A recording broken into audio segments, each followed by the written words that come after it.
Yo boys, back with another video. Today we're going to be doing the good old-fashioned sub-rogue. Now I have a few builds in this build. There's going to be flag, and then there's non-flag. So based off what I've been personally playing, I think the non-flag is better if you're looking to do like rogue mage or just try to have as much burst as possible. And flags, what you have like a consistency on your burst. But yeah, the Night Stalker build, you lose flag, but you gain extra burst damage. Instead of just having those few eviscerates, you have a tire stack to just swap people. It's kind of like what you would want to use with healers. Even with mages, it's fine. But this is just clay. This is, the difference. I just ended up doing some LFGQs just to see if I can get some gear. But that's pretty much that. So here we get a good old-fashioned stun here. We secret tech, which is going to break the sheep. I don't even think he got it. So it's good that he didn't go for it because we got revival for free. I shadowy duel him to keep him low. Now my guy could knock him and sheep him. We'd win the game, which he does, yeah. So he sheeps him, and now the game's pretty much over for them. I barely have enough energy to finish off the game. That's the one thing about sub rogue, is you just don't you never have energy. It just feels like your energy starts and your dance starts all the time. But here's a Ret Mistweaver. So anytime you're facing a Ret, you usually are gonna go the Ret.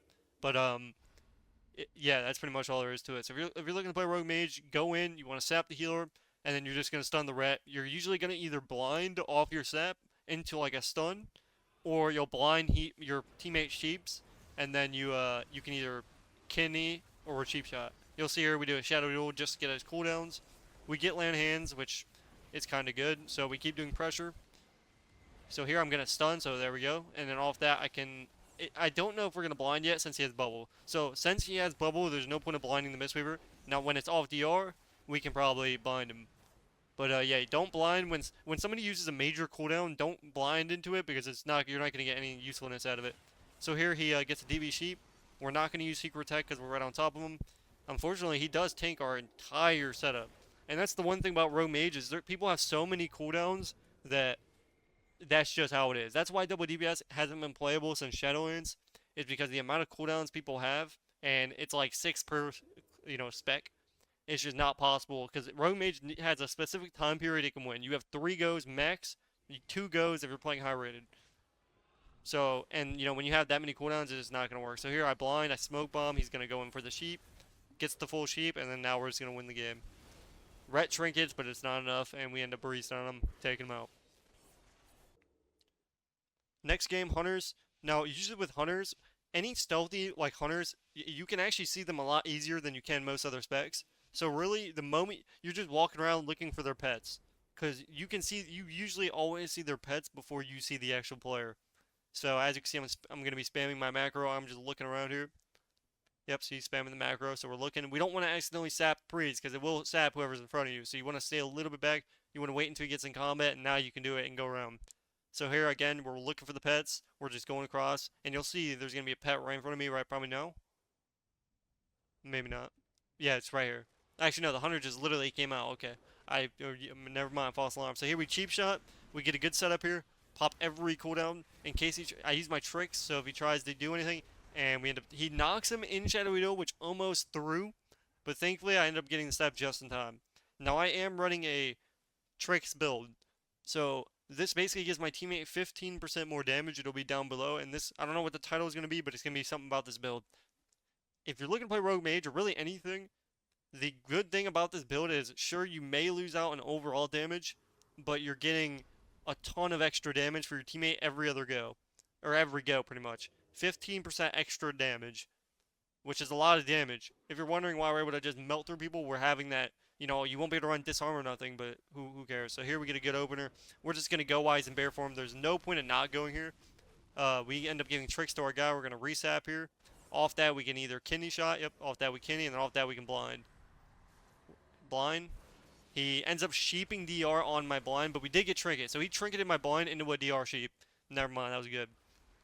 So it took that much just to get those 2 cooldowns, or 3, whatever we got. But at this point, we're running away. A lot of sub rogues will literally, they won't run away. The only time you should be out there is 1, you're kicking MD for your mage to block, or 2, you're setting up. So here we get a good CC setup here, and we win the game just instantly. And I didn't even use tricks at the end because my tricks makes me target the player. I used to have a tricks macro where I just clicked it and it automatically went to them. If anyone knows that macro, link it down below, cause I forgot what it's called. I have like just one that says targeting, and I have to actually target it. But yeah, it is kind of annoying. So here we got Mage Priest. Mage Priest is always a cringe spec. Um, Me personally, I think mages are really bad. Compared to like Dev Evokers, Ellie, SPs, Warlocks. Like, there's just so many more better options than Mage. Now, the good thing about Mage is at least you have you're like a sub rogue. At least you have burst damage, and as you can see, we absolutely decimate this guy on like 2 levels. Insane damn. But yeah, I believe Frost Mage is it's fun. It looks fun. I just wish Fire or Arcane was actually in the meta, like actually good, like S tier good. Because I've never really gotten to play Arcane like that unless it was like level 20s Twinks, and that was that was a long time ago. So here we're gonna re-cheap. We're gonna cheap shot. We sap him because obviously if he DBs, it's gonna be bad for us because we're not gonna be blind later. So here we do our opener. We give tricks. As you can see, we're doing a lot of damage. We're gonna put up rupture because rupture goes through it. Now it doesn't go through it damage-wise, but then you don't have to put it back up. Here we're gonna immediately restun and then shadowy duel. We're gonna trinket and we're just gonna go through it whatever he has left. At that point, there's nothing he can do. Now the priest could have probably trinket domed or like did something to. I actually he could have maybe domed it, but that's about it. I don't know if it would have saved him though. So yeah, there was really nothing he could do about it. He needed a darkness like the moment he got out of Nether, and then waited until his healer put a CD on him. That was the right plan that he should have done. But yeah. So I played a solo shuffle match, which was like the first real solo shuffles I played on, and it was on an H pal. So I was playing at like 2300 at like 1500 CR because I'm on a 20 and 4 streak, but the two people ended up going 0-6, or I think one went 1 or 1-6 and the other one or 1-5 and the other one went 0-6, and they lost 0 rating. It was so diabolical. Like, bro, hopefully that's what it is for me. If I go 6-0 and my MMR is because their MMR was the equivalent, well, actually probably below, or maybe it might have been bugged for me because for me it said 2150, but they were like 2270 something. There's no way you go 0-6 and not lose rating. There's no way they fix the inflation of the MMR and then also rating gains. That would be dope if that was the case.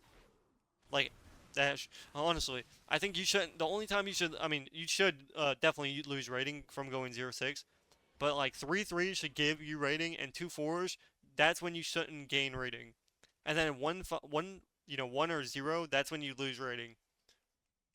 But we really just need the MMR inflation to come back out, and we're pretty much chilling.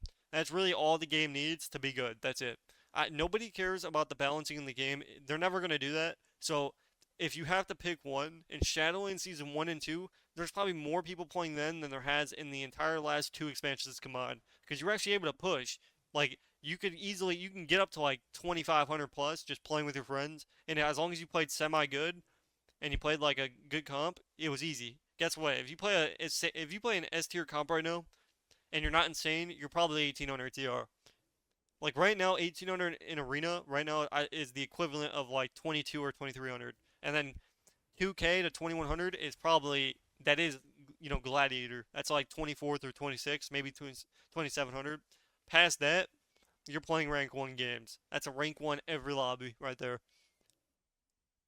So that's why you haven't been really seeing me play arena that much, because I'm not really gonna waste my time with that. I'll wait, till they fix it. If it doesn't get fixed, then I won't. That's why I don't push in arena. I haven't pushed for gladiator or nothing in a very long time because the inflation's been so bad. It's been terrible. I have a cold, so I'm sounding kind of weird with this one, but I wanted to get this video out here. This is the one that we actually lost, and my guy had another block that he didn't know about. Now, honestly, I don't know at this point if I thought he was going to use block or not. I was like, okay, all you need to do is block and we're chilling. And I have no cooldowns. And I'm like, bro, if you don't block, we lose the game.